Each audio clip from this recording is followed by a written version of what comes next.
Buenos días a todos y a todas los presentes en este programa formativo que se desarrolla en este contexto de teledocencia donde les hablo desde España, concretamente desde la Universidad de Almería, en la cual desarrollo mi actividad profesional dentro del Departamento de Educación y dirigiendo el doctorado en Educación. Esta conferencia va a versar o se centra en la temática del liderazgo pedagógico, especialmente visto en el contexto de la gestión administrativa eficiente en redes de aprendizaje.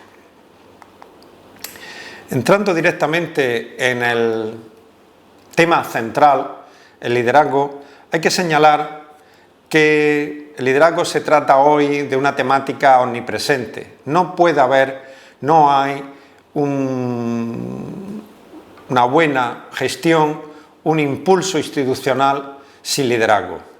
Esto no se debe confundir con los tipos de liderazgo que más o menos comentaremos más adelante.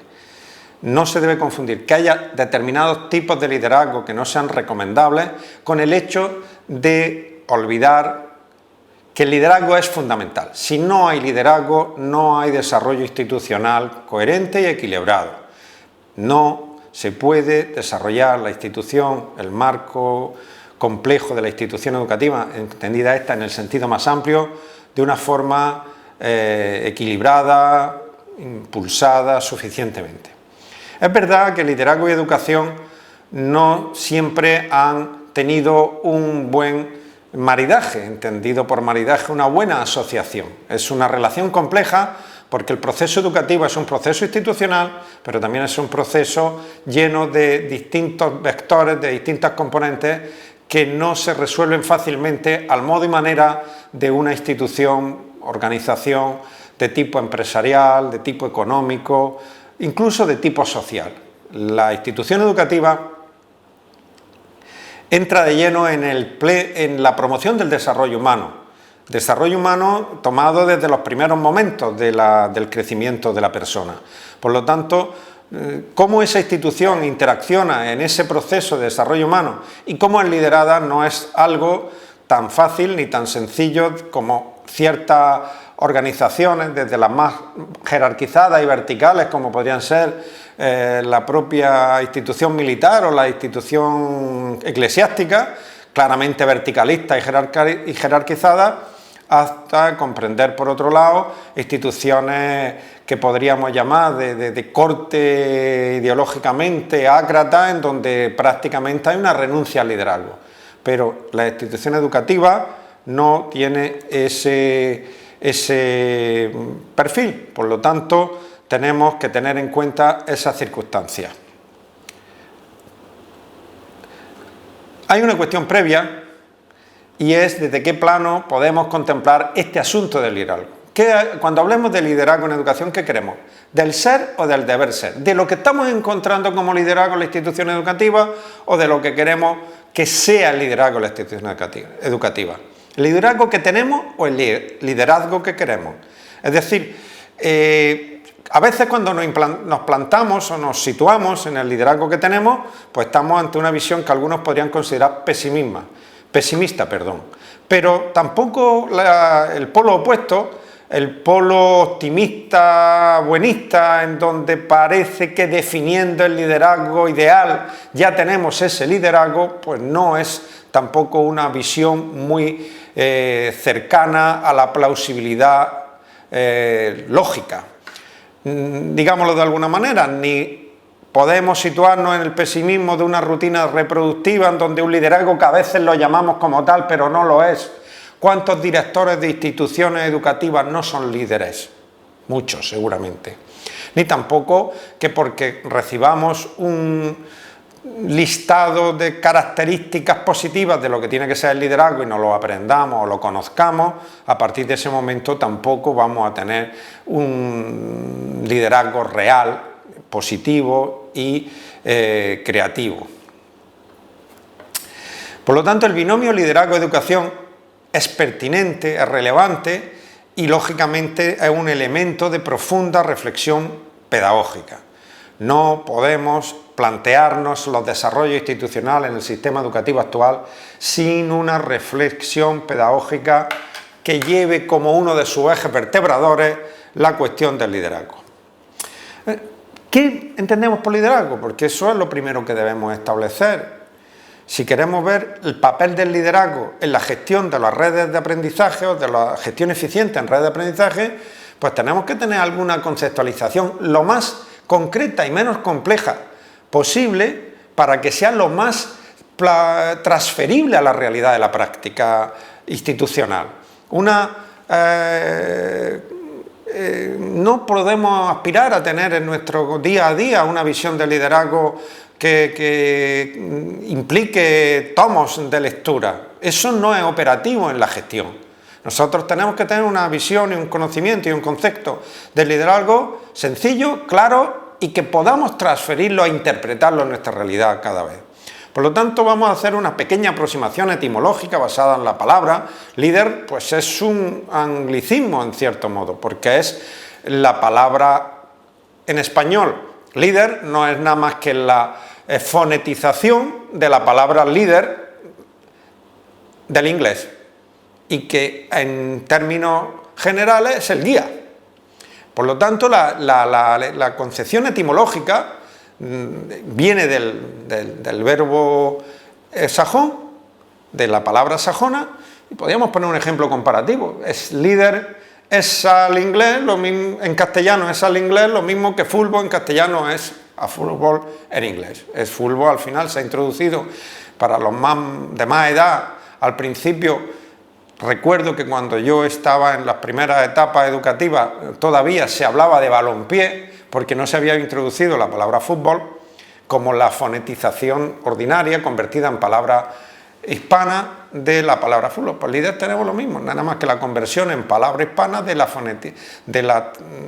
fonetización de la palabra inglesa. En la teoría clásica del liderazgo serán ustedes conocedores por muchas referencias, muy clásico, a hablar de tres tipos de liderazgo: el tipo de liderazgo autoritario, verticalista, impositivo, un tipo de liderazgo permisivo, una expresión francesa de laissez-faire, dejar hacer, y un tipo de liderazgo democrático, que se considera en la práctica una suma de valores positivos de otros liderazgos, en donde sin perder la clara identidad del líder, también se permita la participación y la relación horizontal. En contextos educativos no podemos hablar de líder si no hablamos de grupo. Esto no es una empresa, esto no es un conjunto de operarios, donde el líder es un jefe y el jefe es el que prescribe la tarea diaria. No, el líder en un contexto educativo es el líder de un grupo social. Y ese grupo social no puede ser liderado razonablemente bien si no es desde el perfil del líder democrático, líder de grupo democrático. El líder autoritario es un líder inadecuado para los grupos educativos y está comprobado que los líderes permisivos, laissez-faire, pues terminan produciendo, quizá en algunos contextos educativos muy determinados puedan tener algún valor, pero en el contexto institucional más estándar del hecho educativo, este líder permisivo, laissez-faire, no es un liderazgo que lleve a buenos resultados. Y los resultados son importantes también. Desde el punto de vista etimológico hemos comentado el origen de la palabra líder, pero desde el punto de vista semántico, del significado de la palabra, pues líder tiene varios significados. Es un guía, también es verdad que implica imposición y dominio, y que tiene también, lógicamente, la idea de alguien que cohesiona, que ayuda, que orienta, que motiva. Todos esos conceptos pueden estar vinculados al SEMA, a la aproximación semántica del liderazgo. Lógicamente, la conceptualización operativa de cara a nuestra realidad ya no es ni puramente etimológica ni puramente semántica. La educación es un fenómeno, lógicamente, de alta complejidad y, en consecuencia, la enseñanza, que es la institucionalización que hemos organizado para encargarnos de esa educación formal, lógicamente tiene un sistema organizativo muy complejo, lleno de dificultades, lleno de perspectivas diferentes, a veces contradictorias, y por lo tanto el fenómeno del liderazgo se hace más difícil todavía. Precisamente en ese escenario de complejidad, una de las principales tareas del liderazgo es encontrar o saber desarrollar mecanismos de interacción y de influencia personal para dinamizar a las personas y a los grupos que constituyen el hecho educativo, que forman parte activa del hecho educativo, y para hacerlo ello en una determinada dirección. Silo Sada, en 2007, les digo que todas las referencias están al final a su disposición, un número muy amplio de referencias para poder profundizar en estos temas estarán a su disposición en la propia presentación que está acompañando esta charla. Losada, en 2007, ya identifica tareas del liderazgo. Ya he señalado antes, es orientar, no solo imponer, mostrar, definir lo que se pretende en la institución, lo que queremos que logre la institución. No podemos entender el líder como el que dice lo que tenemos que obtener, sino el que muestra y ayuda a que todos tengamos presente lo que tenemos que conseguir institucionalmente. Por supuesto, la motivación, un liderazgo en educación, uno de los fundamentos principales en educación, en otras instituciones también, pero hay macroinstituciones donde es una figura mediática. No, en nuestro caso los líderes están cercanos, forman parte de la urdimbre social que teje la institución. Por lo tanto, motivar es uno de los fundamentos, porque no olvidemos que el hecho educativo es una contribución al desarrollo de las personas. Y por lo tanto tenemos que tener en cuenta sus necesidades, sus intereses, sus sentimientos, así como construir espacios que permitan hacer compatibles las necesidades e intereses de la institución con las de las personas, con las de la sociedad. Hay una cosa fundamental en el liderazgo en educación, es que la autoridad auténtica, tiene que percibirse. Se puede ser jefe y no ser líder. Lo que ocurre es que ser líder sin ser el jefe también tiene sus problemas, porque se puede convertir en un verdadero problema en la institución. Tenemos instituciones relativamente pequeñas, muy segmentadas a lo largo de la geografía, y necesitamos que esos pequeños núcleos que forman grupos, el otro ya no es grupo, es comunidad, es sociedad, el grupo se cierra en cada institución, en cada localidad, en cada centro escolar. Necesitamos un auténtico líder, y ese auténtico líder debe estar focalizado lógicamente en el director, en el jefe, en el que dirige esta cuestión. Aunque liderar no es equivalente a dirigir, dirigir significa más que liderar y liderar significa más que dirigir. Pero en educación debemos unirlo, porque no podemos tener directores que no lideren y líderes que no puedan dirigir. Lógicamente esto sería un contrasentido con el que seguramente nos vamos a encontrar frecuentemente. Así que en educación y en relación a la cultura institucional, cuando hablamos de liderazgo, no estamos hablando de dirección. Y esa es nuestra propuesta, y en un programa de formación de enseñantes tenemos que saber que nuestros directores tienen que ser nuestros líderes. Y esa es una meta, no sé si la vamos a conseguir al 100%, al 70%, al 50% o al 30%, pero el camino hay que construirlo en esa dirección. El líder tiene que ser el director tiene que ser líder.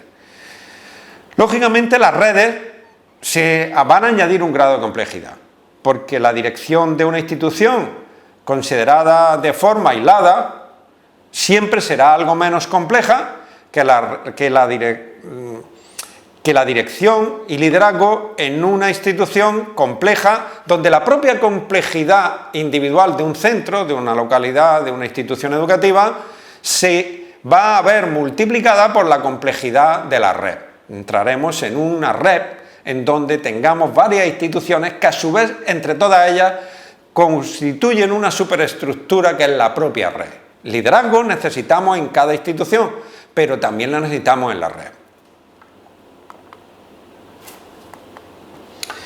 Y aprovecho ya el momento pues, para entrar en el otro gran polo de este pequeño desarrollo conceptual. Por un lado tenemos el liderazgo. Liderazgo en la institución educativa, hecho clave, fundamental para llevar a cabo esto. Pero por otro lado tenemos las redes de aprendizaje. Las redes de aprendizaje son un instrumento fundamental, básico, para integrar en un proyecto común recursos que por separado se mostrarían insuficientes o cuanto menos eficientes, y cuya finalidad esencial, la de estas redes de aprendizaje, será la mejora de la eficiencia para mejorar la calidad del servicio educativo. Esto es muy importante en términos globales, pero cuando nos movemos en estructuras geopolíticas y geográficas con cierto grado de diseminación, con cierto grado de necesidad de aprovechar de manera entrópica y de manera sinérgica los distintos recursos y las distintas cualidades y las distintas funcionalidades que ofrece cada uno de determinados elementos institucionales que por sí solos no pueden, pero que con las sinergias de la red sí pueden, la red se va a convertir en una herramienta fundamental. Pongamos un ejemplo, cuando yo puedo tener pequeñas escuelas locales de 1, 2, 3 maestros, evidentemente no van a poder tejer ni siquiera el concepto de institución en sentido global. No van a poder afrontar determinados proyectos comunes individualmente considerados. Ahora, la constitución de una red de escuelas que la geografía y la proximidad y los intereses les permitan constituir un macro conjunto, macro en el sentido de varios, tampoco que sea gigantesco, un conjunto en red, ahí nos encontraremos con que lo que no podían hacer de manera individual aislada, lo podrán hacer o lo podrán afrontar o podrá ser un reto asumible dentro de la nueva estructura de red. En esta situación hemos de considerar que las redes de aprendizaje tienen una serie de rasgos que no pueden dejarse de citar para tener conciencia de cuál es el elemento estructural constitutivo de esas redes de aprendizaje. La primera es una pluralidad de centros. Los centros, acabo de poner un ejemplo, unas veces por tamaño, otras veces por dispersión, otras por tamaño y dispersión, otras veces por especialización o limitación de recursos. En ocasiones, en muchas ocasiones, no tienen las capacidades para poder afrontar determinadas metas educativas que como institución, si no les son exigibles, al menos les son recomendables. Por lo tanto, la red va a tener como un rasgo fundamental la inclusión en una estructura superior a un conjunto de centros educativos, de mayor o de menor tamaño, de mayor o menor dispersión. No obstante, esa mayor o menor dispersión evidentemente tiene que tener un elemento referencial geográfico, que es la cercanía geográfica. No dejo de señalar que probablemente este concepto deba revisarse, porque estamos hablando de cercanía geográfica como un requisito fundamental para la red de aprendizaje, pero estamos en el momento en el que el concepto de red de aprendizaje en algunos casos podrá tener una constitución virtual, con lo cual la proximidad geográfica pasará a ser algo, yo no digo irrelevante, pero desde luego no es el factor que en ese tipo de redes de aprendizaje nos va a interesar. Y ahora tendremos que manejar dos tipos de redes. Las redes, entre comillas, físicas, basadas en la cercanía geográfica, y las redes virtuales, en donde la cercanía geográfica no va a ser la clave. La interacción será virtual, las temáticas de puesta en común serán virtual y la capacidad de aportar sinergias a la red por cada uno de los elementos institucionales que la componen será también virtual. Por lo tanto, esta cercanía geográfica es para un desarrollo clásico de la red de aprendizaje, pero una red de aprendizaje en el momento en el que nos encontramos, en el momento de plena efervescencia de todo tipo de redes sociales, que utilizan además la palabra red porque responden a un concepto de red en el sentido más etimológico y semántico, no puede entenderse, sería muy pobre entenderlo solo desde la red física, que implicaba la tradicional definición de cercanía geográfica como uno de los rasgos fundamentales. También hemos de señalar que, lógicamente, formamos redes de aprendizaje para cooperar. No tiene ningún sentido constituirse muchos para no cooperar, para todos hacer lo mismo, para todos tener la misma especialización, para todos tener. La cooperación no es solo trabajar con otro, es organizarme con otros. La red de aprendizaje no es para ser muchos, no es una cuestión de tamaño, no es una cuestión solo... Esto lo tienen muy bien estudiados los elementos, las instituciones o las empresas, las organizaciones empresariales.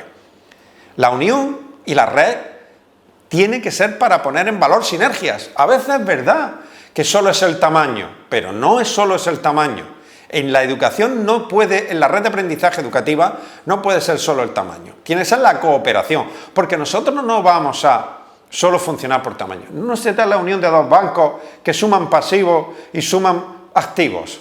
Y cuando se duplican determinados activos, cierran una oficina porque estaba muy cerca de la otra, que era del competidor hasta ahora y del que forma parte de la unión en este momento. No, aquí no se trata de cerrar dos colegios cercanos porque de alguna manera tienen el mismo impulso, no, se trata de cooperar y de poner cada uno especializaciones en juego, de poner sinergias. Evidentemente, en una red de colegios, todos pequeños, con cercanía geográfica, sería imposible poner en marcha determinados proyectos de innovación pedagógico-educativa o didáctica, con un determinado estudio. 3 profesores en un colegio rural no pueden dedicarse a preparar todas las especializaciones y a preparar proyectos de innovación diversos. La limitación es... Ahora, en red y con una buena, si es por cercanía geográfica clásica, con una buena comunicación directa, física, presencial,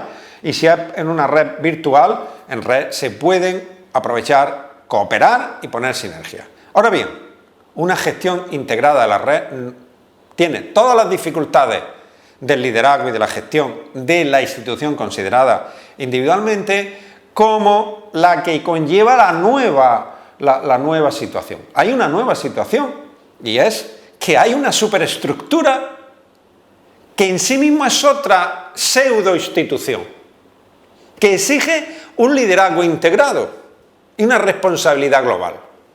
Ya no se trata del director, que podría serlo de 2 compañeros más, exclusivamente.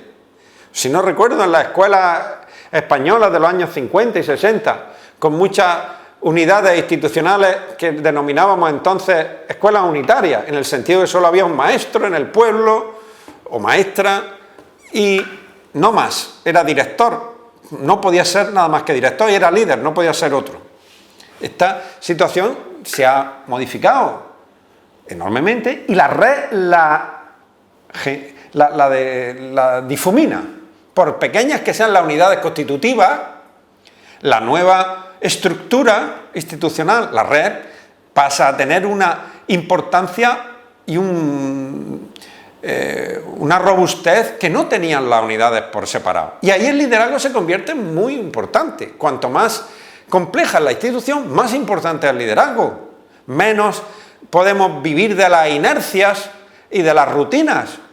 Si yo quiero organizar a una red de 30 centros, no es lo mismo que organizar a un centro de 3 profesores. El liderazgo en un centro de profesores mejor ni se lo plantea, no lo discuten, el más antiguo, el de más edad, o el que más impulso pone, o a veces incluso el más joven, el recién llegado, lo que sea. Criterios a veces dispares que nada tienen que ver con el liderazgo en su conceptualización.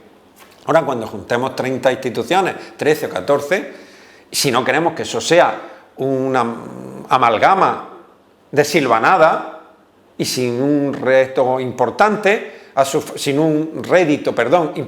favor, pues necesitamos un liderazgo importante.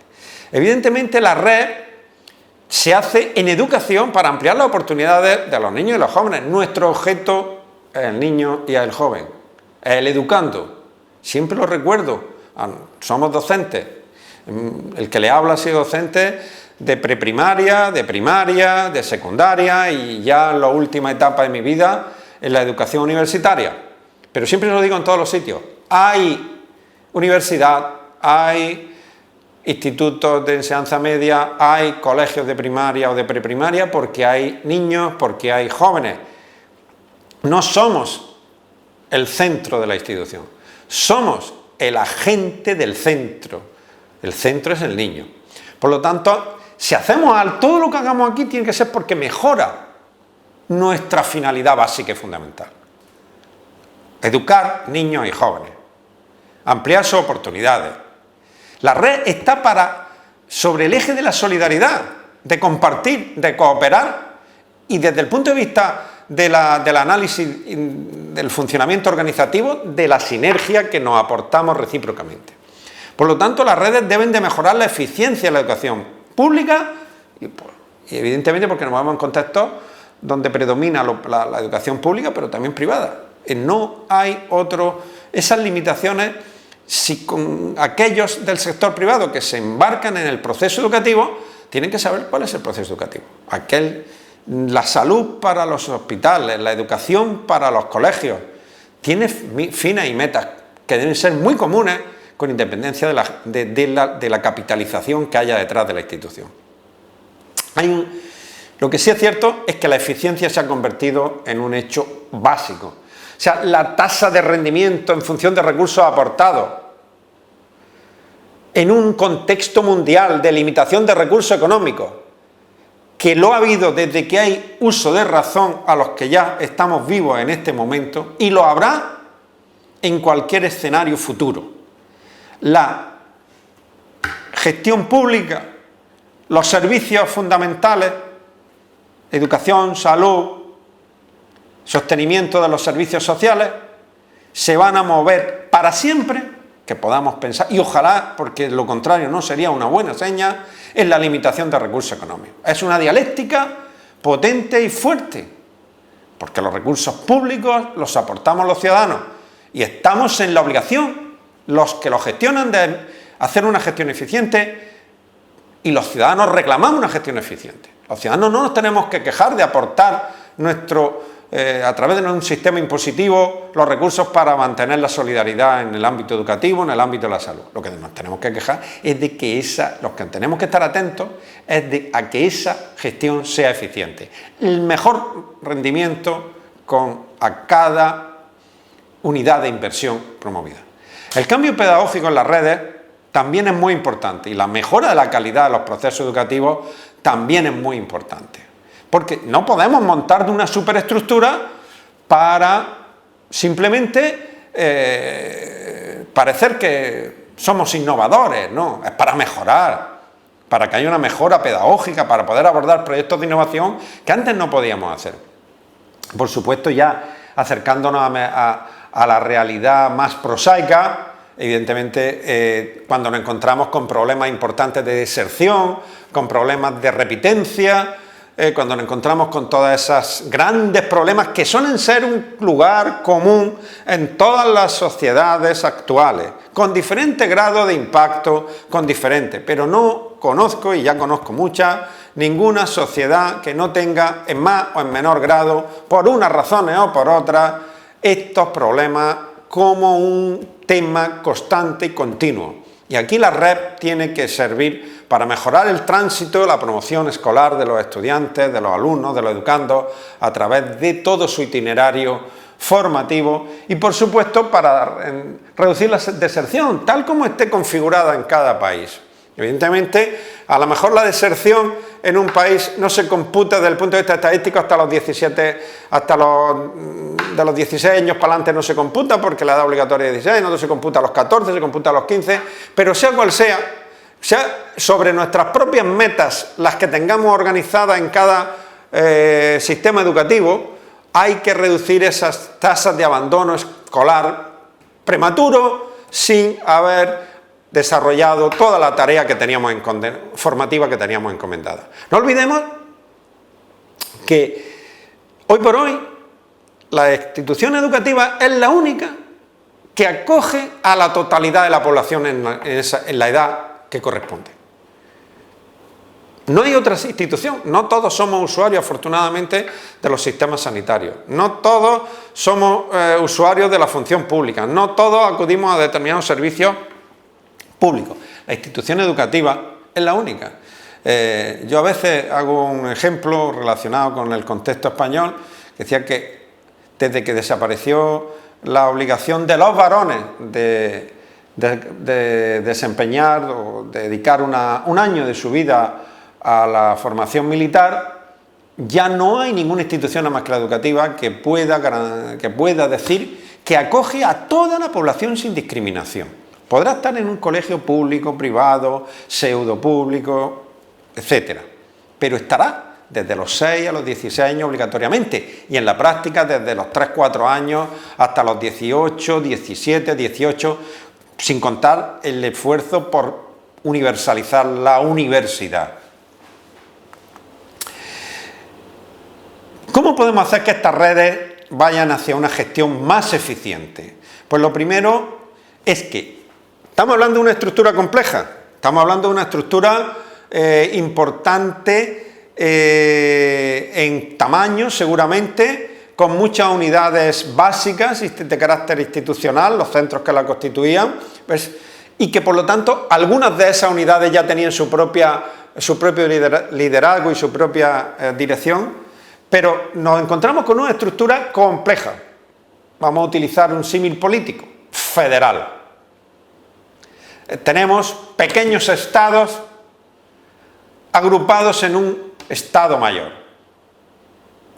Ahora que en muchos países, muchos estados, hay contenciones descentralizadoras, incluso desintegradoras, aquí estamos haciendo lo contrario.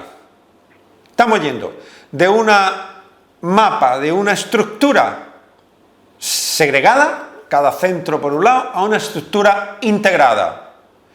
Ojo, y pongamos atención, esta estructura exige un liderazgo más complejo, y exige combinar ese liderazgo con una planificación cooperativa muy bien distribuida, y en esa planificación cooperativa bien distribuida necesitamos que sea la base de la gestión descentralizada. La especialización, la cooperación contributiva de cada uno y distribuida de todo, cohesionada por el liderazgo, debe de estar armonizada con una gestión descentralizada. Por lo tanto, la red tiene que tener un liderazgo definido. No puede ser que sea una reunión donde no haya primus inter pares. No, tiene que haber un primus inter pares. La red en sí tiene que identificar a su líder, que debe ser su gestor y director. Tiene que generar órganos propios, no basta con los órganos de los centros constituyentes, hay que generar un órgano como red, básico. La red tiene que tener sus órganos. Como ya he señalado, tiene que tener una planificación integrada que armonice cooperativamente, distributivamente, toda la acción global de la red, porque si no, no habrá sinergias, ni habrá eficiencia. No será funcional y puede ser hasta costosa, duplicadora de esfuerzo, al final frustrante. Y esto implica que el líder tiene que tener un staff técnico que lo soporte. Si no hay un staff técnico que soporte el trabajo de la red, no puede ser la suma de staff, suponiendo que admitamos esta expresión para cada una de las unidades constitutivas de la red, que seguramente no tendría sentido cuando las unidades constitutivas son centros pequeños, pero la red sí lo tiene que tener. La red tiene que emerger. Siguiendo con la metáfora federal, podrá haber gobiernos regionales, pero tiene que haber un gobierno central. Autonomía y descentralización, pero tiene que haber institucionalmente liderazgo, órganos, planificación y staff. Si no, no consideremos un liderazgo que promueva la gestión eficiente en redes de aprendizaje. Por lo tanto, en una especie de síntesis de lo dicho hasta ahora, que la gestión eficiente en redes de aprendizaje tiene un vector básico de eficiencia. El liderazgo, que vamos a llamar pedagógico, porque es un liderazgo profesional en una institución que tiene como finalidad la educación y que profesionalmente le podemos adjetivar un liderazgo pedagógico, un liderazgo en enseñanza. Tengo clarísimo que nuestra actividad profesional tiene componente vocacional como cualquier otra profesión, pero no es una actividad voluntarista, no es una actividad basada solo en el arte de las habilidades que se nos den a cada uno como una herencia natural de nuestro acervo personal. Es un liderazgo profesional, ejercido en una institución profesional. No venimos a dirigir una empresa que produce coches, ni una empresa agrícola, ni una cooperativa agrícola.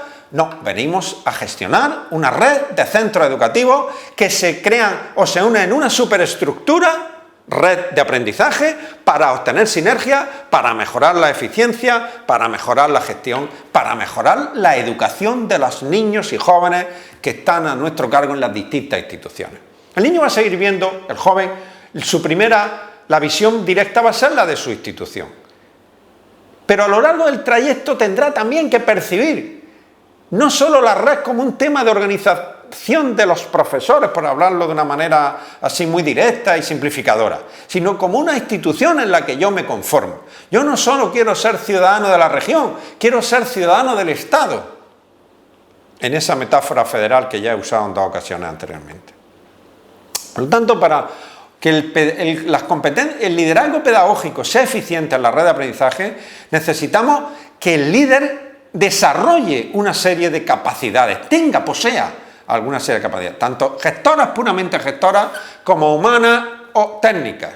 Evidentemente, empezando por esta última, el dominio del diseño, de la planificación, del programa, el ser capaz de afrontar situaciones de diversidad, integración, bilingüismo, que afectan a todas las sociedades. Solo en Europa se identifican hasta 50 situaciones diferenciales y bilingüismos los que casi ninguno conocemos, los del estado de al lado, y todos los estados clásicos nacionales surgidos en la Europa en los siglos XVI, XVII, XVIII y hasta XIX, incluso algunos en el siglo XX, como es la antigua Yugoslavia y toda la reestructuración posguerra mundial que se produce en los Balcanes y en la Checoslovaquia, los países bálticos, etcétera. Hay unas situaciones de bilingüismo, de integración cultural, hoy con los grandes movimientos migratorios. Europa, que puede parecer que no tiene esos fenómenos, que es menos diversidad étnica, nada, todo lleno, todo el mundo está afectado por este tipo de cuestiones. Y si el líder no tiene competencia técnica para abordar esto, no servirá para la red, no servirá. Tiene que tener, por supuesto, competencia humana. No podemos tener un líder que no tenga armonía emocional, un líder que no sea capaz de comunicar, un líder ajeno a valores. No es un líder que está encerrado en un despacho, que tampoco vale ya para la empresa, pero que estamos hablando de un líder que tiene que ser identificado dentro de un grupo y que no hay productos materiales apenas no hay producto material en esta institución. Aquí no se produce artesanía, no se produce bienes de consumo, no se produce bienes agrícolas, no, aquí se produce educación, desarrollo, felicidad, podríamos decir. Sin comunicación, sin desarrollo de valores, sin esas competencias, el líder no podrá serlo. Y por supuesto, tiene que ser un gestor, optimizar los medios, organizar los tiempos, armonizar recursos humanos y materiales. Un líder tiene que ser, si usted me perdona la expresión, muy listo. En un término muy antiguo de mi infancia, tiene que ser muy listo. No podemos recurrir al líder. Y aquí tenemos un reto global, la educación. La educación no ha tenido mecanismos todavía para atribuir liderazgo y dirección a los que tienen más competencia. La politización del sistema educativo. La muy frecuente y extendida insatisfacción profesional de los docentes. Y una serie de elementos fundamentales que no han tenido toda la mejor posición en el sistema educativo, ha dado lugar a que no siempre hayamos buscado esta gestión eficiente a través de un líder competente. Gestión eficiente con líderes competentes. Y eso, que yo hoy aquí puedo predicar con mucha facilidad, sabemos de su enorme complejidad, lo difícil que es. Yo hablo desde España para un lugar que está a 10.000, 11.000 kilómetros en el hemisferio sur, en un país como Paraguay, que podemos parecer, nos une afortunadamente la lengua, pero podemos tener otras múltiples diferencias. Pues les aseguro que este problema lo padecemos por igual. Y si miramos al norte de Europa, aquellos que tengamos un buen entendimiento del inglés, que no es el caso del que le habla, lo padecen por igual. El otro día leía un artículo del sistema educativo alemán, que a lo mejor podía pensar en el motor de Europa, la nación que lidera económica e institucionalmente en este momento Europa, la que ha tenido el atrevimiento de acoger a 1,5 millones de refugiados, mientras otros países con una ideología incluso más positiva hacia el refugiado han acogido apenas unos cientos. Y me quedaba asombrado cuando leí el artículo de que estaba a punto de hacer la expresión crack, de estallar en mal sentido el sistema educativo alemán. Por falta de recursos, por falta de liderazgo, por ser defendido de los profesores, por interculturalidad excesiva. Un sistema educativo que además es básicamente en su totalidad público, por lo menos en la etapa formativa, donde a diferencia de otros países como Inglaterra, o incluso en algunas partes de España, donde hay un 50% entre público y privado sostenido con fondos públicos. No, es que tenemos un problema fundamental. Tenemos que identificar que nuestra gestión del sistema educativo es tan compleja que necesitamos líderes competentes. No podemos elegir. Yo no digo cuál es el sistema, si tiene que ser por el que gobierna o la comunidad, pero sea quien sea, tiene la responsabilidad de elegir líderes competentes para gestionar y liderar las instituciones. Por supuesto, mucho más cuando la complejidad de la red está por medio. Ahondando un poco más en esta cuestión, evidentemente la competencia de gestión le exige claridad en la toma de decisiones, tiene que ser capaz de seleccionar las mejores, de impulsar la transformación de centros, de desarrollar proyectos de mejora. La competencia humana es fundamental, la empatía, la inteligencia emocional, el equilibrio personal, una postura ética sensible y abierta, capaz de percibir la globalidad de lo humano dentro de la gestión. Por supuesto, todas estas competencias, todas estas competencias y papeles tienen que recaer en el líder, en un liderazgo pedagógico eficiente. Clave, sin liderazgo pedagógico eficiente, la red en aprendizaje no puede ser eficaz. Por supuesto, la competencia técnica, diseño de programas, como ya hemos citado, dominio de los medios TIC. Les he señalado que la red, como un hecho físico, va a ser sustituida por la red virtual. Y puede convivir durante mucho tiempo con la red virtual, porque mediante una conformaremos unas redes y mediante las otras podemos conformar otras que no están en una disyuntiva, estarán con relaciones entre sí, puede que sean más amplias, distintos, iguales, diferentes. Quien no tiene un líder que no tenga dominio de los medios tecnológicos, de las redes sociales, de los espacios virtuales, pues evidentemente un líder que técnicamente no nos va a servir. Sería arcaico plantearnos un líder de esas características. Así que, resumiendo, utilizando una referencia de Robinson 2010, que establece que el líder pedagógico en un contexto de gestión eficiente tiene que tener, visto desde otro punto, un amplio conocimiento pedagógico sobre el proceso de enseñanza. No podemos gestionar una institución. Para gestionar una empresa que produce coches tiene que haber algún tipo de conocimiento de industria. No puede ser solamente un economista o no puede ser solamente una persona que está muy dedicada al proceso industrial. Tendrá que gestionarla alguien que sea capaz. Por lo tanto, gestión y docencia tienen que estar en las competencias del líder. Tiene que ser alguien que sea capaz de resolverla, de tirar de la red, de impulsar la red, no crear problemas. No podemos tener líderes creadores de problemas, decía Robinson. Tiene que fomentar la confianza de todo el personal, la familia y el alumnado. No podemos estar unos frente a otros. No. La escuela tradicional, años 40, 50, 60 incluso, del siglo pasado, tenía una vertebración en torno al líder autoritario. No había choque triangular porque el líder autoritario pivotaba, la familia se subordinaba a él y el estudiante también. Hoy tenemos un elemento más complejo, más dialéctico, y por lo tanto necesitamos un líder que sea capaz de fomentar ese triángulo relacional entre profesorado, familia y alumnado. Pero podemos añadir más cosas para que este liderazgo pedagógico pueda ser un vector en la gestión eficiente de las redes de aprendizaje. Trabajo. El líder, voy a ser un poco, diríamos aquí, bruto, tiene que trabajar el doble de lo que trabajan los demás. Y no porque cobre el doble, que a lo mejor, pero si cobra el doble tiene que trabajar el cuádruple. La eficiencia suya tiene que ser superior. El modelo, la ejemplaridad es básico. No se puede ser un líder que no transmite ejemplaridad, que no trabaja. Un líder que no trabaja no transmitirá trabajo nunca. Tiene que ser tenaz, perseverante, implicado, generoso. Estos rasgos vinculan el liderazgo pedagógico con la dimensión administrativa y de gestión. Si no, no podremos seguir ni avanzar demasiado. Será una persona impostada. No le reconoceremos. Por lo tanto, todos estos elementos tenemos que reconocerlos en ese liderazgo. ¿Qué es una persona que no todos tienen estas circunstancias? Pues empecemos a pensar quiénes nos lideran, quiénes elegimos como dirigentes. No tenemos que decidirlo cada 4 años en una urna. O bien lo decide en unos sistemas educativos la propia autoridad que los nombre con responsabilidad.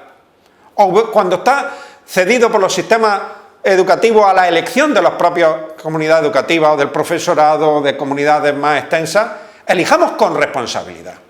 No elijamos metiendo la papeleta del nombre más simpático.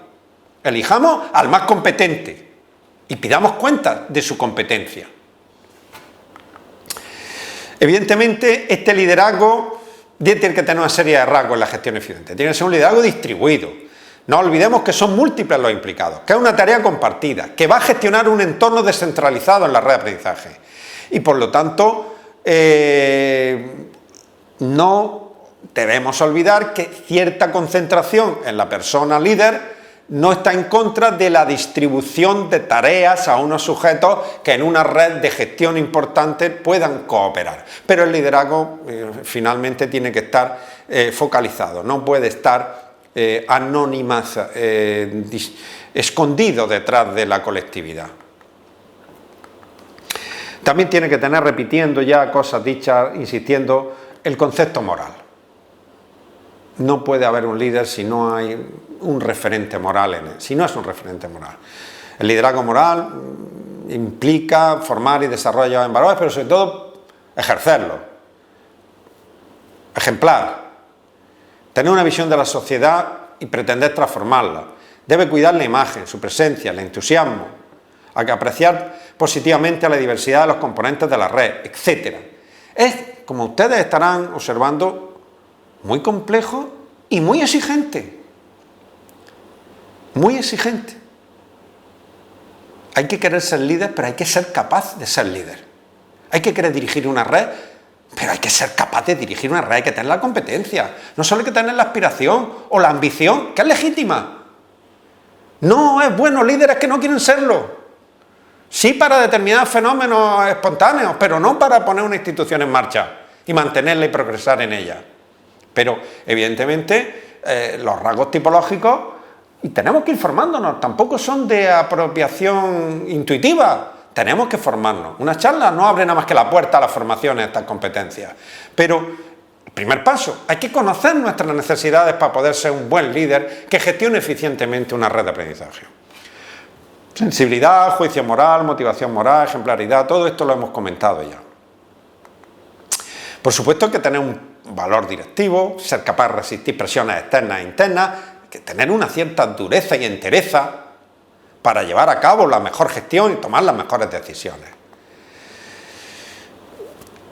Resumiendo ya y acercándonos al final, la gestión eficiente de la red de aprendizaje es un constructo muy complejo, que implica liderazgo, implica proyectos, innovación, transparencia, mejora de resultados académicos y económicos, implantaciones de estados técnicos, estabilidad profesional, plantillas estables, reconocimiento y promoción. Si no hay satisfacción, si no hay capacitación, no podemos llegar a toda esa estructura. No podemos tener un número 1 del tenis si no hay una red del tenis. Y hay que tener paciencia. En cambiar el estatus en un deporte en un país exige 30 años de programación para empezar a recoger los frutos. Aquí necesitamos empezar a recoger frutos cuanto antes. Pero sabemos que esto significa un cambio profundo. porque realmente formar y tener a nuestra disposición para poder elegir, porque tampoco pueden ser para toda la vida, vitalicios, este tipo de personas. Puede haber que alguna que sí, pero esto tiene sus ciclos también. Y por lo tanto necesitamos una base importante de personas que cumplan todos estos requisitos para poder encontrar en cada red la persona adecuada y su sucesión. En conclusión, la gestión eficiente de redes de aprendizaje no es una cuestión personal, sino de equipo y comunidad, de sistema. La red es un sistema complejo. El liderazgo, por lo tanto, es sistémico y complejo y tiene competencias fundamentales en los procesos técnicos, en los procesos de enseñanza-aprendizaje. Tiene que ser capaz de resolver problemas, dar confianza relacional, ser un liderazgo distribuido, persuasivo, transformacional, situacional, ecosistémico, con moral y con conocimiento pedagógico. Tiene que cohesionar la organización educativa y tiene que estar fundamentado sobre métodos de capacitación como el mentoring o el coaching, que deben ser fundamentales en estos momentos como fases posteriores a estas actividades formativas que podemos considerar precursoras, pero no la base principal para conseguir un escenario en donde estas circunstancias se den. Con todo esto que les he dicho y siendo esta charla transmitida en diferido y no en vivo, que no nos permite la interacción en preguntas y respuestas, pues lo que sí les digo que a través del correo electrónico que les facilitará la organización, pues estoy dispuesto a atender cualquiera de sus consultas y la medida que me resulte posible, pues participar y conocer de sus inquietudes. Muy buenos días todavía, buenas tardes ya casi en España, quedo a su disposición y muchas gracias por su atención.